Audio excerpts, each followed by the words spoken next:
What's up, everybody? My name is Trent. Today we are bringing you Music and Motivation with Maxwell Ivy. Max is better known as the blind blogger, and he wanted to lean into his fear of singing in public. And guess what? He's going to do that mixed with motivational messages. We did a live event, and we decided, you know what? It was a long event. Let's break this up into digestible bites so you can get all these wonderful messages that Max has presented, and we're going to put them into weekly episodes. So each week, look forward to another song and message from Max. And with that, I'm going to turn the time over to Max. This next topic, I'm going to talk about asking for help and accepting help when offered. And I'm going to sing a song called Daddy Frank that my dad used to sing, although I don't think I ever heard him sing every part of the song. Daddy Frank played the guitar and the French harp. Sister played the ringing tambourine. Mama couldn't hear our pretty music. She read our lips and helped the family sing. That little band was all part of living, and our only means of living at the time. And it wasn't like no normal family combo, 'cause Daddy Frank, the guitar man, was blind. Frank and Mama counted on each other. Their one and only weakness made them strong. Yeah, Mama did the driving for the family, and Frank made a living with a song. Home was just a camp along the highway. A pickup bed was where we bedded down. Don't ever once remember going hungry, but I remember Mama cooking on the ground. Daddy Frank played the guitar and the French harp. Sister played the ringing tambourine. Mama couldn't hear our pretty music. She read our lips and helped the family sing. That little band was all part of living, and our only means of living at the time. And it wasn't like no normal family combo, 'cause Daddy Frank, the guitar man, was blind. Don't recall just how they got acquainted. Don't recall just how they came to be. It must have took some special help from someone, and blessed be the one who let it be. Fever caused my mama's loss of hearing. Daddy Frank was born without his sight, and Mama needed someone she could lean on. And I believe the guitar man was right. And Daddy Frank played the guitar and the French harp. Sister played the ringing tambourine. Mama couldn't hear our pretty music. She read our lips and helped the family sing. That little band was all part of living, and our only means of living at the time. And it wasn't like no normal family combo, 'cause Daddy Frank, the guitar man, was blind. It's kind of a extreme example, but it makes the point pretty clearly that it's all about having people to help us accomplish our goals, support our families, allow us to enjoy our lives. And for those people who do already know me, y'all know that I'm famous for a couple of sayings. One of them is, if you don't ask, they can't say yes. And that's a saying I learned from my dad, so it's kind of appropriate. I'm singing one of his favorite songs. And that actually goes back to when we would do the bookings for the Family's Carnival. We didn't have as much equipment as our competitors did. And Texas is one of those states where everybody wants it bigger and better and faster, brighter, and scarier. So we routinely competed against people who had 2 or 3 times as many rides and most everything newer and better than ours. And whenever I get frustrated with having to make one cold call after another, my dad would just go, "Hey, Max, if you don't ask, they can't say yes. Now, be quiet and make the next call. So that's what we would do. And I wouldn't even hazard to guess how many calls I made and then later how many emails I sent, just trying to get 40 weeks a year of events that were, good enough so we didn't go in the hole between this week and next week. But it taught me, that if we ask, they can say yes. And it's sure, it takes courage. It takes really the fact of just not being afraid of the word no. But this was like a continuation of my education in the area of asking for things, because one of the other things that I've learned over the years is that while I grew up knowing that I would eventually lose most, if not all, of my vision, and I was taught to never be afraid to ask for help, that if you don't ask for help, that you'll make it harder on yourself, that it'll take you longer to do things. There'll be some things you won't even be able to do by yourself, so you really need to ask. And the most important thing they always would say is lots of people want to help you, so you really do need to ask.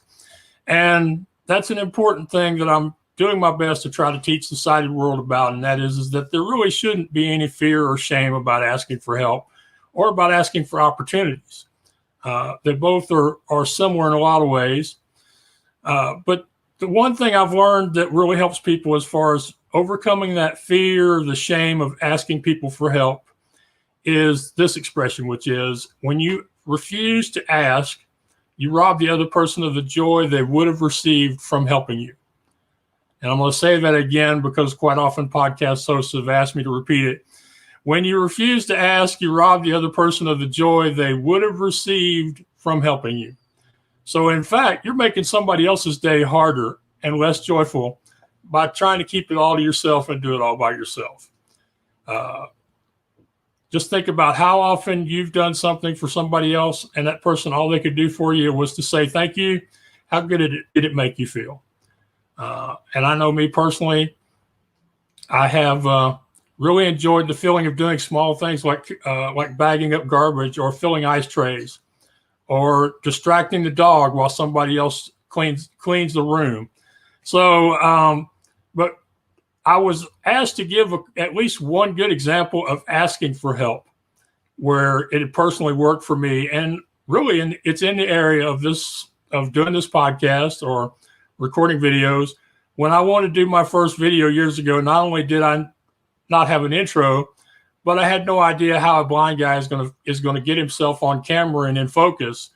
So I reached out to a friend of mine, Merle Haggard. I said, "Hey, Robin, would you get on Skype with me?" And back then everybody was on Skype, not Zoom. I said, "Would you get on Skype with me and help me figure out how to set my laptop so I'll know when I'm in focus and when I'm not?" And so she helped me figure out what angle to set my laptop screen at, sitting, reclining, and laying all the way down, although I later found out that's not a good way to record videos for people. But I asked her and she said yes, and we got on Skype and we did that. It doesn't sound like a lot, but knowing that you're in focus gives you the confidence to put your podcast or your video out into the world. And so that really did help me quite a bit.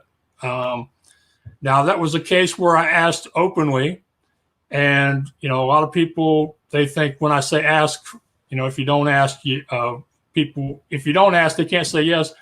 But people don't realize I'm also talking about, but less direct ways of asking for things. There's personal prayer, there's meditation, there's law of attraction where, you think about it over and over again. This is something you need help with.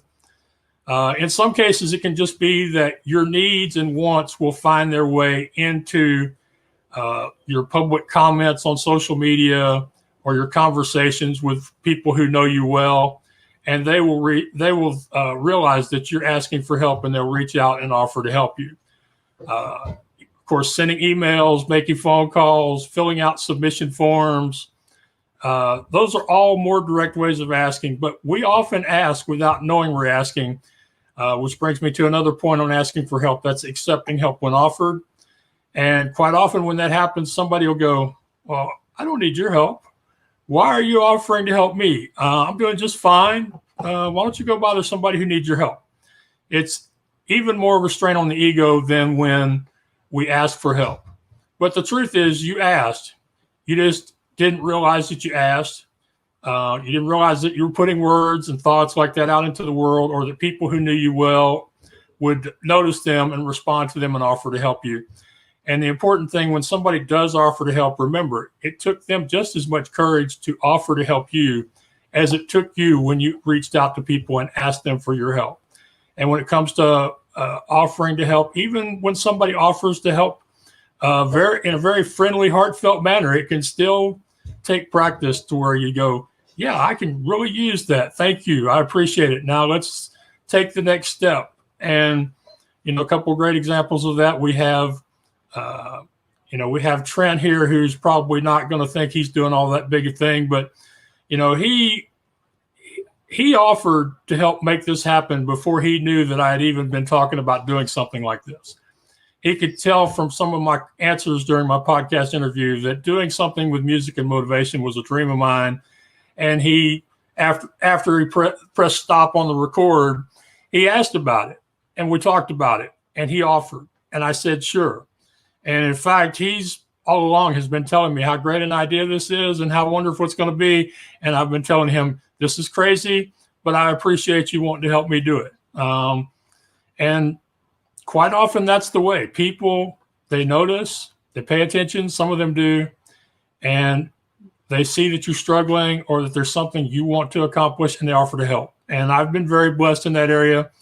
Many, many people have helped me for free. They've done it on a voluntary basis. They've taken less than they usually charge. They've offered me installments. They've offered to exchange services. It's really all about being open to needing the help and letting people help you. I often say that if people knew how supportive the blogosphere and the online world was, everybody would have a blog or a podcast, and that's the truth. It's a very encouraging, supportive community to be part of, whether we're talking about the whole World Wide Web for the most part, or say a particular online community. And then the last part about asking for help and accepting help when offered is gratitude. And in that area, gratitude means that when somebody offers to help, you take advantage of their help, you put their suggestions and advice into practice, you take action immediately, you do the work, you show your appreciation by your effort. And then, of course, one of the ways I like to say that I'm thank you and show gratitude, but it's not required of y'all, is I like to put the word out to the world, hey, somebody helped me do this and it really helped me. Lorraine regularly helped me publish my books. Adrian Smith helped me understand that I'm the blind blogger and my story is powerful. So do the work and say thank you by telling the rest of the world just how much you appreciate what they did for you. And so those are those main points. Never be afraid to ask, because if you don't ask, they can't say yes. When you refuse to ask, you rob people of their joy. It takes courage to ask, and it takes courage to offer, and always be grateful.